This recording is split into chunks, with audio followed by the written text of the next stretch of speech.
Okay. Pag naririnig mo yung salitang Maldives, ano ba? Ano yung unang pumapasok sa isip mo? Sigurado ko parang paraiso agad, di ba? Yung mga, alam mo yun, parang kuha sa postcard na imahe. Pinong-pinong puting buhangin, tapos yung tubig, grabe, sobrang linaw, tapos yung kulay parang hindi mo akalain na totoo. At siyempre, yung mga overwater bungalows, yung mga nakalutang na villa, nakaka-daydream talaga. Handa ka na bang pag-usapan natin, himayin natin kung paano ba gawing realidad yung pangarap na biyaheng yan? Oo naman. At yan mismo yung gagawin natin ngayon. Bale, bubuo tayo ng isang posibleng itinerary, no, para sa isang linggong paglalakbay mo dun sa Maldives. Gagamitin natin yung mga impormasyon na nakuha natin para mabigyan ka ng kumpletong ideya. Mula dun sa, alam mo na, pinaka-luxurious na experience hanggang doon sa mas makatotohanan, yung mas abot kaya, yung paglubog talaga sa lokal na kultura. Tsaka syempre, hindi pwedeng mawala yung mga practical na tips para masiguradong masulit yung bawat araw mo. Ang tanong lang talaga, anong klaseng biyahe ba yung hanap mo? Eksakto, yun nga eh. Kaya ang pag-uusapan natin ngayon ay kung paano mo ba talaga masusulit yung isang linggo, sabihin na natin 7 araw, sa paraisong to. Saan nga ba pinakamagandang tumuloy? Ano yung mga must do, must see? Tapos pagkain, ano yung mga dapat tikman? At paano mo ito iaakma sa budget mo, sa travel style mo? Kasi iba-iba tayo, di ba? Mukhang exciting to ah. Sige, simulan na natin ang paghimay. Okay, simulan natin sa pagdating. So, lilipad ka papuntang Villana International Airport. MLE yung code, no? Paglabas mo pa lang daw ng airport, iba na agad yung simoy ng hangin. Parang ramdam mo na agad na nasa ibang lugar ka. Pero bago ka makarating dun sa mga sikat na resort, malamang dadaan ka muna sa Male, yun yung capital city. Huwag kang mabibigla ha, medyo magulo pala dun. Siksikan, kumpara syempre dun sa ine-expect mong tahimik na isla. Dun mo makikita yung fish market na grabe ang daming sariwang huli. Tapos katabi lang, vegetable market, nandun din yung mga importanteng mosque. Merong luma, yung Old Friday Mosque, gawa daw sa coral stones. Wow! Oo. Tapos, meron ding mas bago yung Grand Friday Mosque. Kitang-kita yon kasi malaki, tapos may gold na dome. Ang ganda. Yun pala yun. Importante lang tandaan. Sabi mo nga, kung bibisita doon, kailangan proper attire. Dapat takip yung balikat sa tuhod. Respeto lang din sa kultura nila. At heto isang mahalagang tip. Pagdating mo, kung medyo gabi ka na, no, nakarating, tapos yung resort mo nasa malayong atol pa, baka mas practical muna na magpalipas ka ng isang gabi sa Hulhumale. Hulhumale. Ano yun? Malapit lang sa airport. Oo, katabi lang. Artificial island siya na konektado ng tulay mula sa airport. Madali lang puntahan. Mas makakatipid ka kasi dito kaysa gumastos ka agad ng grabe ang mahal ng seaplane or speedboat transfer, lalo na kung gabi. Tsaka sa Hulhumale, may public beach din naman. May mga water sports club pa nga at eto pa, magandang chance ito para masubukan mo agad yung local breakfast. O ano yun? Ano yung local breakfast nila? Sa mga hot house, mga tea shop nila yon. Hanapin mo yung mas huni. Mas huni. Ano yun? Tunog? Tunog ibon. Hindi. Ano siya, ginadgad na tuna, tapos may nyog, sibuyas, tsaka konting sili. Kinakain siya kasama ng chapati, yung parang flatbread. Parang tuna spread na may nyog. Interesting. Sige, sige. Magandang panimula nga yan. Okay, so nakarating ka na, nakapag-adjust ng konti, nakakain na ng mas huni. Ngayon, yung malaking tanong, saan ka titira? Dito na papasok yung dalawang mundo ng Maldives, di ba? Kasi magkaiba talaga sila. Tama, dalawa yung main choice mo. Yung isa, yung parang pangarap ng lahat, yung private resort island. Yung nakikita natin sa mga magazine, sa Instagram. Yung isa naman, yung mas down-to-earth, yung local inhabited island. Yung may mga guest houses na pinapatakbo ng mga lokal. Sige, unahin natin yung pang-Instagram muna. Yung private resort island. Ito yung sinasabi nilang ultimate escape, no? Dito sa mga private resort island na to, mararanasan mo talaga yung sukdulang privacy, yung luxury, Siyempre, ang bida dito yung mga overwater bungalows. Yung mga villa na nakatayo mismo sa ibabaw ng tubig. Pero, humingi ka muna ng malalim. Kasi yung presyo niyan, grabe. Nagsisimula daw sa mga, 1,000 US dollars? Pataas? Kada gabi lang yun ah. Oo, kada gabi. At minsan, mas mataas pa, depende sa resort at sa type ng villa. Grabe. Pero yung serbisyo naman daw pang world class talaga. At ito, importante para sa iba.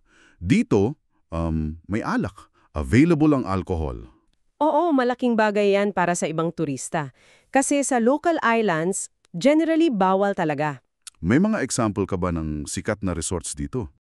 Marami. Yung mga laging nababanggit, andyan yung Conrad Rangali, kilala sila dun sa underwater restaurant. Tapos JW Marriott, Fairmont Sirufen, Fushi, Six Senses Lamu, Lily Beach na sikat sa all-inclusive, marami pang iba. At dahil nga nasa isolated na isla ka, no, madalas, ang pinakasulin na option talaga dyan ay yung kumuha ka ng all-inclusive package. Bakit? Dahil ba mahal yung bilihin pag nasa resort ka na? Sobra. Yun nga kasi yung pagkain at inumin, kung a la carte ka o-order, nakakalula yung presyo. Isipin mo, isang cocktail, baka $20 US dollars. $20 para sa isang inumin. Wow! Oo, tapos yung isang simpleng pizza lang pwedeng $40 o higit pa. Ganun kamahal. Kaya kung balak mo talagang kumain at uminom ng maayos dun sa resort mo, malamang mas makakatipid ka pag naka-all-inclusive ka. Kadalasan, kasama na rin dun yung ilang activities like non-motorized water sports, minsan pati snorkeling gear. Okay, so malaking bagay yung all-inclusive. Pero teka, meron pang ibang gastos, di ba? Yung transfer papunta sa resort. Ay, oo. Ito pa yung isang malaking consideration. Yung pagpunta mo pa lang sa resort island mo mula sa Male, malaki na agad ang gastos. Yung seaplane, yun yung maliit na eroplano na lumalapag sa tubig, maganda yung view mula sa taas pero maingay daw. At mahal. Magkano yun ulit? Nasa 400 hanggang 500 US dollars. Round trip yan per person. Per person. Grabe. Oo. Yung speedboat naman, mas mura ng konti, depende sa layo ng resort mo sa Male. Pwedeng nasa 100 hanggang 300 dollars round trip per person din. Okay, so kailangan talaga i-factor in yan sa budget. Tapos may tax pa. Tama. Lahat halos ng presyo doon, accommodation, pagkain, activities, spa, transfers, laging may dagdag pa yan na 22% na tax and service charge combined. So kailangan mong i-calculate yun lagi. Wow! Ang laki nga ng kailangang budget para sa luxury experience. Pero teka, sabi mo nga may isa pang mukha ang Maldives. Yung mas abot kaya? Yung mas malapit sa puso ng lokal na buhay? Ito yung mga local inhabited island. Paano naman yun? Tama! At ito, para sa akin, ito yung nagbukas talaga ng pinto para mas maraming tao tulad natin, no, na maranasan yung ganda ng Maldives nang hindi kailangang magwaldas ng sobrang laki. Nagsimula to nung mga 2009, nung pinayagan na ng gobyerno nila na magkaroon ng mga guest house sa mga local islands. Dati kasi resorts lang talaga. Ang pinakamalaking advantage nito, syempre, yung presyo. Sobrang laki ng pagkakaiba. May mga nagsasabi na posible kang makagastos ng mas mababa pa sa 75 US dollars per day. Kasama na doon yung tutuluyan mo tsaka pagkain. $75 per day. Compared sa 1,000 plus sa resort? Ang layo. Sobrang layo, di ba? At higit pa sa presyo, ito yung chance mo na makita talaga yung totoong Maldives. Yung pang-araw-araw na buhay ng mga Maldivians. Makipag-usap sa kanila, makita yung kultura nila up close. Iba yung experience. Sounds interesting nga. Anong mga specific na local island yung magandang puntahan para sa mga first-timer? May ilang sikat na choices. For example, yung Digura. Nasa South Airy Atoll yun. Kilala yung Digura kasi sobrang haba ng white sand beach nila, tapos malapit siya dun sa area na madalas daw makakita ng whale sharks. Whale sharks, yung mga higanteng butanding, wow! Oo, tapos nandyan din yung Mahibadu. Mas tahimik daw to, very local yung vibe, malinis, Maganda kung gusto mo ng mas chill lang. Tapos, syempre, yung Mafushi.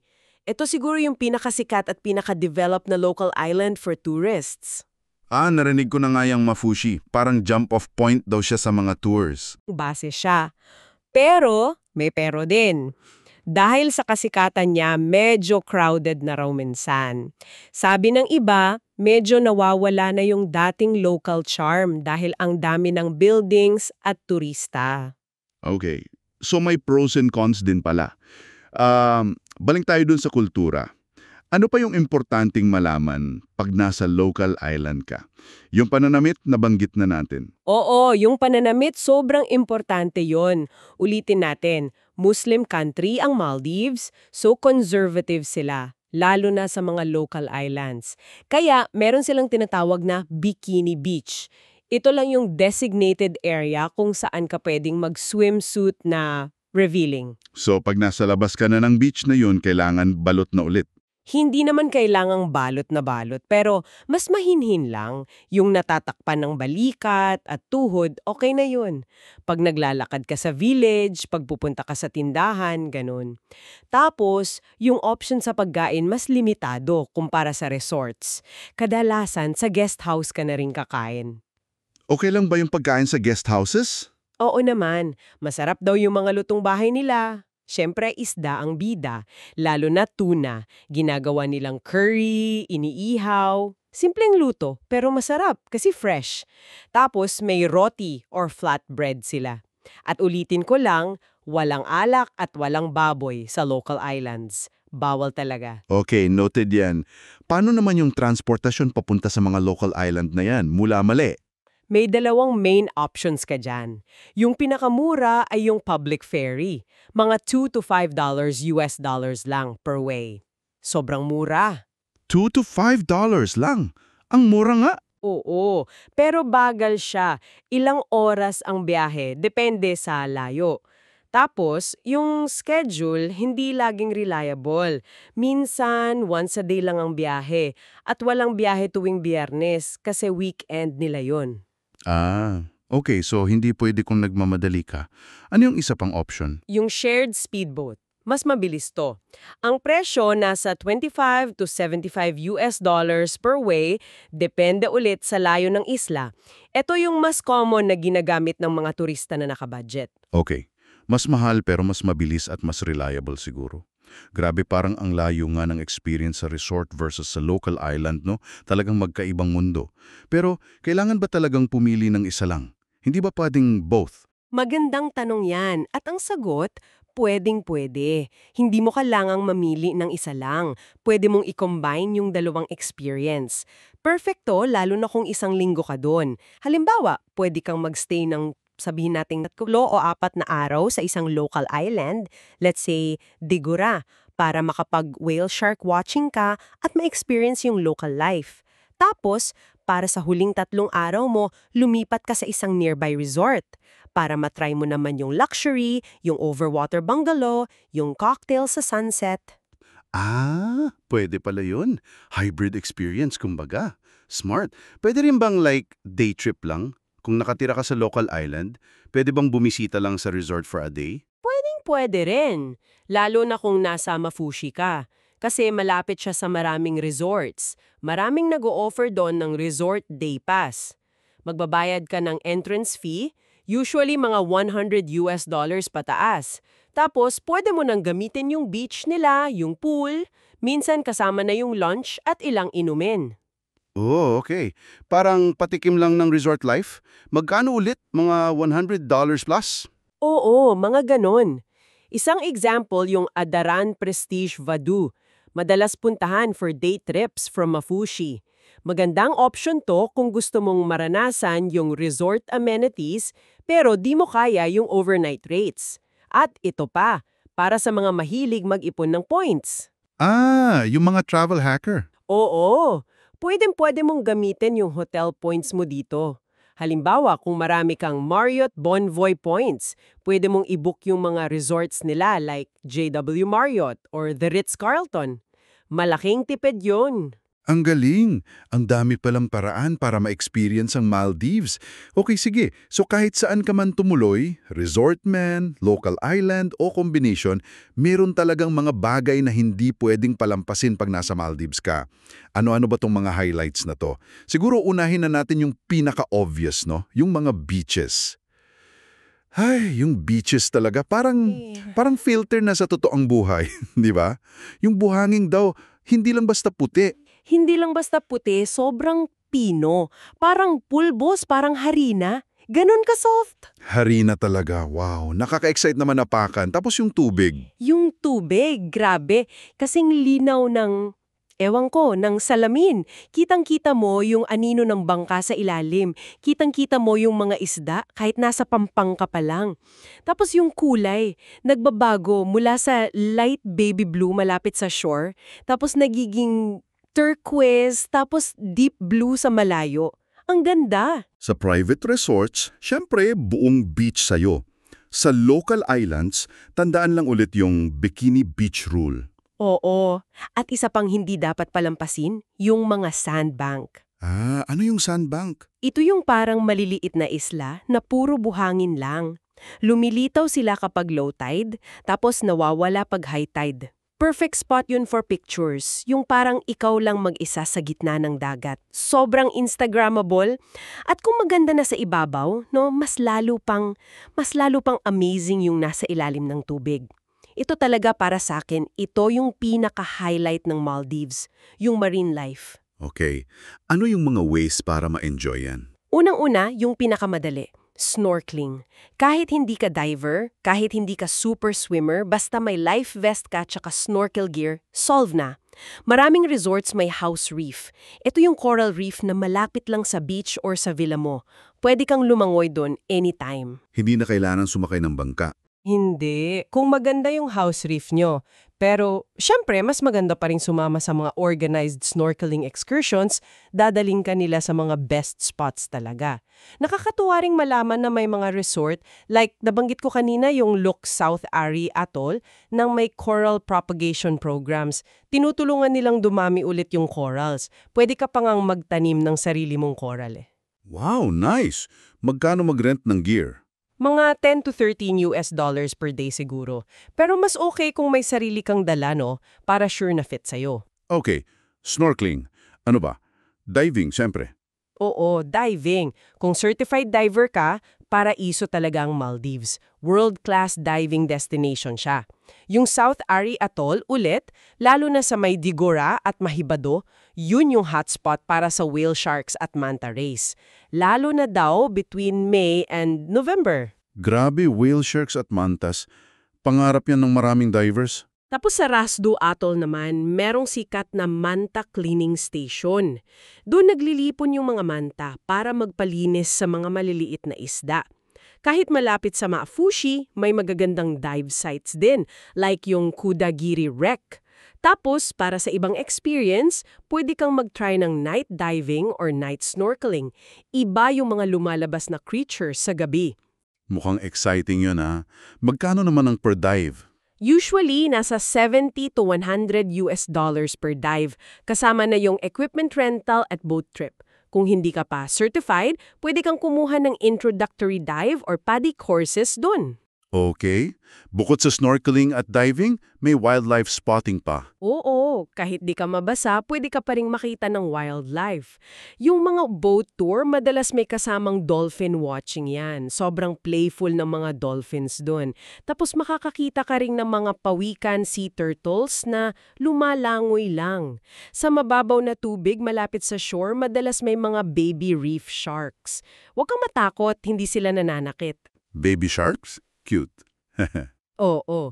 Tapos minsan may mga stingray din na lumalapit sa mga jetty or pier, lalo na pag feeding time sa ilang resorts.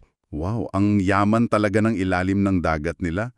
Okay, para naman sa mga mas active, yung mga gusto na medyo thrill, ano yung mga water sports? Ay, marami rin. Siyempre, nandyan yung jet ski kung gusto mo ng mabilis. Kayak, perfecto sa mga kalmadong lagoon, ang ganda mag-paddle doon. Windsurfing kung mahangin. Tapos parasailing, yun yung hinihila ka ng bangka. Tapos may parachute ka, makikita mo yung buong isla mula sa taas. Ganda nun. Saan available yung mga yan? Available yan sa Holhumalay, sa Mafushi, at syempre halos lahat ng resorts meron yan. Asahan mo lang na mas mahal yung rate sa resorts compared sa local islands. Okay, so beach, underwater, water sports? Check. Pero teka, hindi lang pala puro ganyan. May kultura rin palang pwedeng madiscover. Akala ko puro resort lang. Meron. At ito nga yung madalas na hindi na-e-explore ng mga turista na diretso lang sa resort. Sayang nga eh. Para ma-experience mo to, kailangan mong pumunta or mag-excursion sa mga local islands. Yung mga nabanggit natin kanina like Digora, Mahibadu. Pwede ka ring pumunta sa Himafushi, doon daw makikita mo yung mga gumagawa pa rin ng traditional na bangka nila, yung doni, yung parang may curve sa dulo. Ah, yung classic na bangka nila. Cool. Oo. O kaya, pumunta ka sa Sodudu. Ito yung tinatawag nilang agricultural island ng Maldives.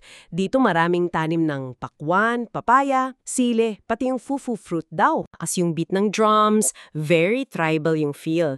Tapos may laro sila, bashi. Laro daw ito ng mga babae, parang tennis, pero kamay ang gamit. Tapos nakatalikod sila sa net. Unique. Ang unique nga, pwede ring mag-cooking class. Pwede! Maraming guest houses nag-o-offer niyan para matutunan mo kung paano lutuin yung mas huni o yung fish curry nila. At syempre, yung pagbisita ulit sa mga mosques at palengke sa Mali. Tapos yung pagkain sa mga hotas, part din yan ng cultural experience. Ang dami palang pwedeng gawin na kultural, no? Okay, ngayon punta naman tayo sa kabilang dulo, yung purong relaksasyon at karangyaan. Ito na yung pang-resort talaga. Dito napapasok yung mga signature experiences ng mga luxury resort. Siyempre, number 1 dyan, yung mga spa nila. World class ang mga spa. Minsan yung mga treatment room, nasa ibabaw pa ng tubig. Imagine minamasahe ka habang nakikita mo yung mga isda sa ilalim. Grabe. High heaven. Tapos, fine dining. Oo, fine dining. Maraming specialty restaurants.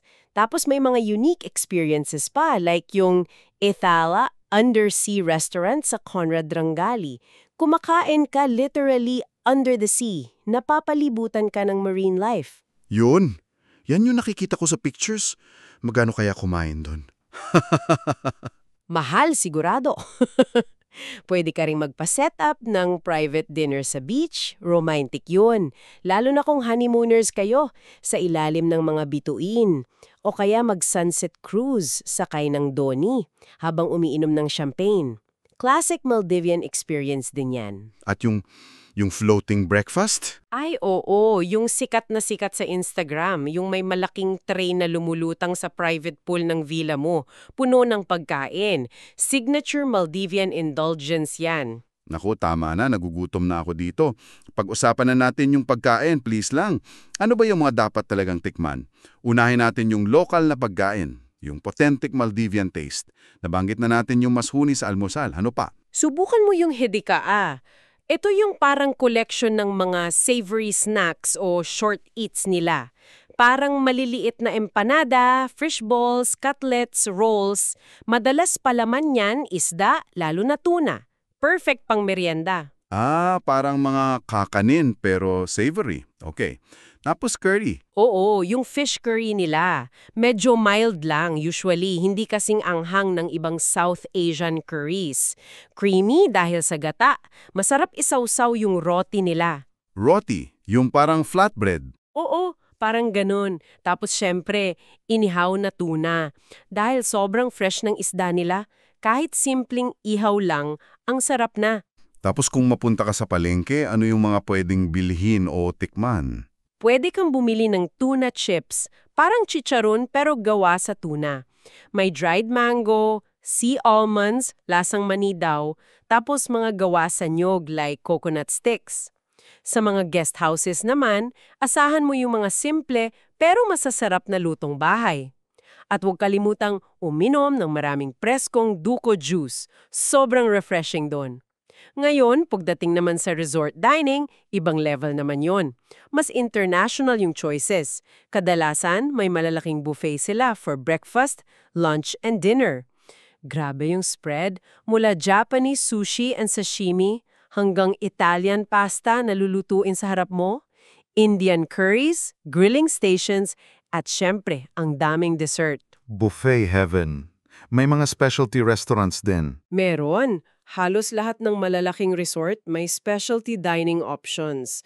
May Japanese, Chinese, Thai, Mediterranean, Italian.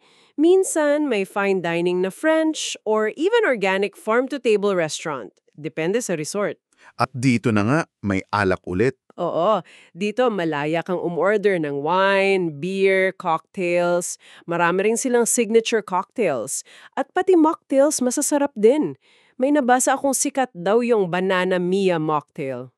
Banana Mia. Sounds yummy. Tapos dessert. Ano yung aabangan ng mga puktok? Well, dahil maraming Asian influence, kung mahilig ka sa Thai food, malamang meron silang masarap na mango sticky rice.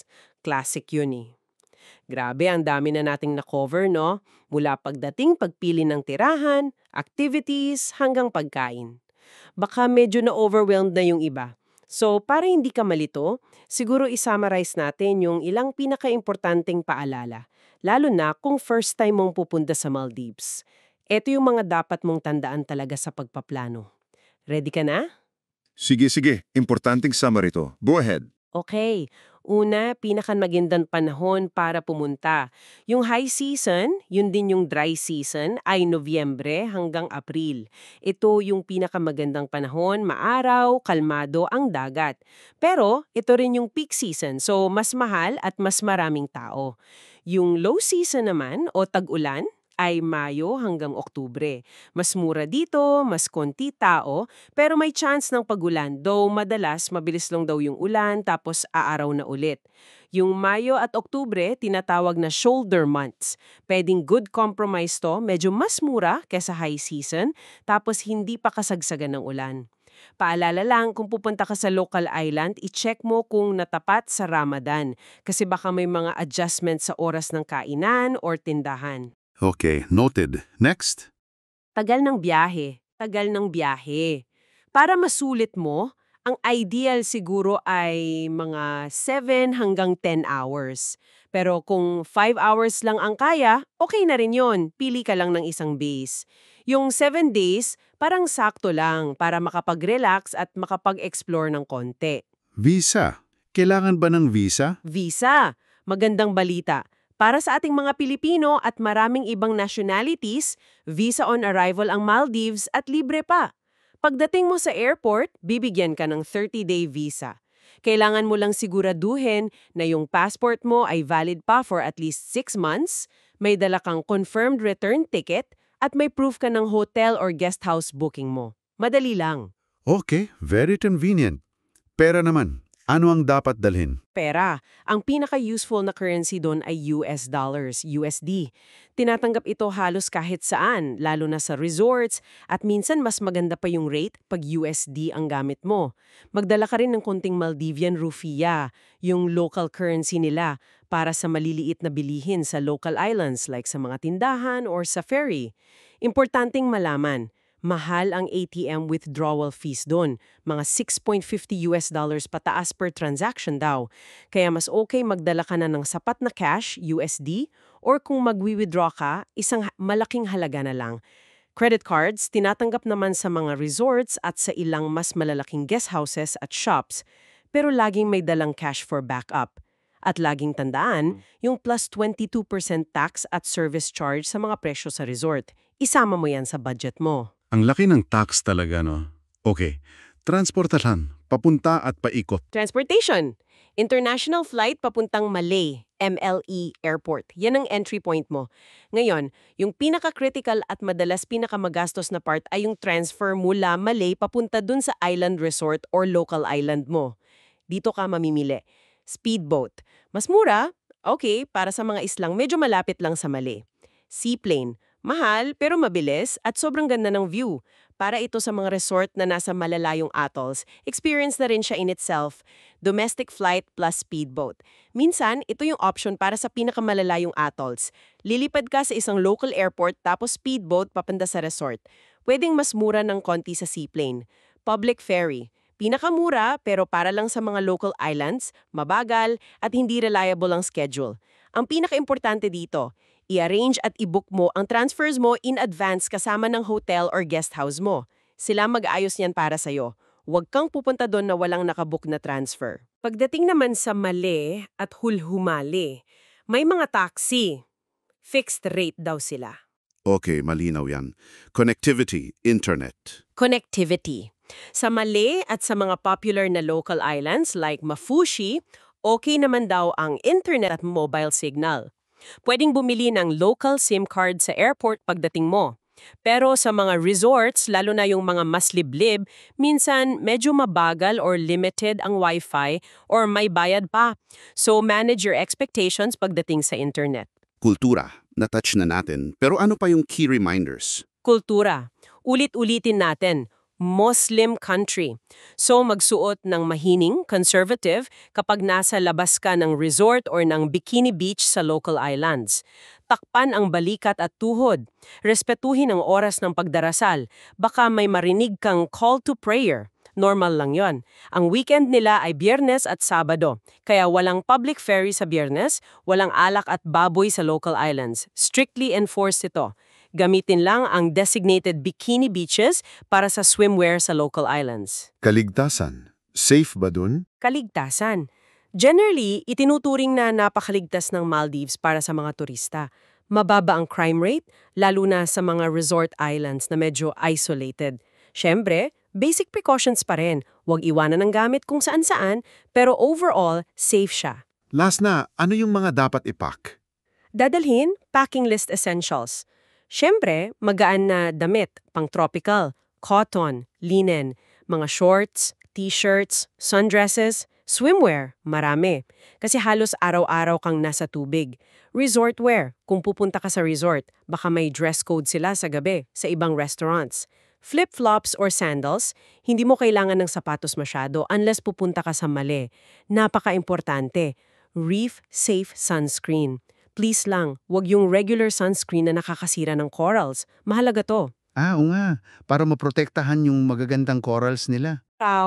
At kung mahilig ka sa underwater photos or videos, magdala ka ng underwater camera or kahit yung waterproof pouch para sa phone mo. Sayang yung moment sa ilalim kung di mo makukuhan. Grabe, parang ang kompleto na ng checklist natin. Ang linaw-linaw na ngayon na ang Maldives hindi lang siya pang super yaman. Maraming paraan para ma-experience siya. Pwedeng-pwede mong i-tailor fit sa budget mo, sa hilig mo. Mula dun sa mas budget-friendly na cultural immersion hanggang dun sa pinaka-luxurious na bakasyon. Ang susi lang talaga ay pagpaplano. At bago tayo magtapos, gusto kitang iwanan ng isang tanong na pagnilayan mo. Sa iyong binabalak na isang linggong paglalakbay sa paraisong ito, no? Bukod dun sa mga breathtaking na tanawin, sa mga experience na pang bucket list, ano kayang mas malalim na koneksyon ang pwede mong mahanap dun? Ito ba ay yung koneksyon mo sa kalikasan, sa lawak ng karagatan, sa mga isda, sa mga corals? O baka naman, isang mas malalim na koneksyon sa simple pero makulay na kultura ng mga taga-Maldives, lalo na kung mag-local island ka? O baka naman, yung pinaka-importante, isang koneksyon pabalik sa sarili mo. Habang nagre-relax ka, nag-recharge sa isa sa mga pinakamaganda at pinakatahimik na lugar sa mundo. Wow, ang ganda ng pagninilay na yan. Nakaka-inspire lalo. Sana nga sa paghimay natin ito sa Maldives, nabigyan ka namin ng sapat na inspirasyon at syempre, yung mga praktikal na kaalaman para masimulan mo ng buuin yung sarili mong pangarap na biyahe papunta doon. Hanggang sa susunod nating paglalakbay at paghimay.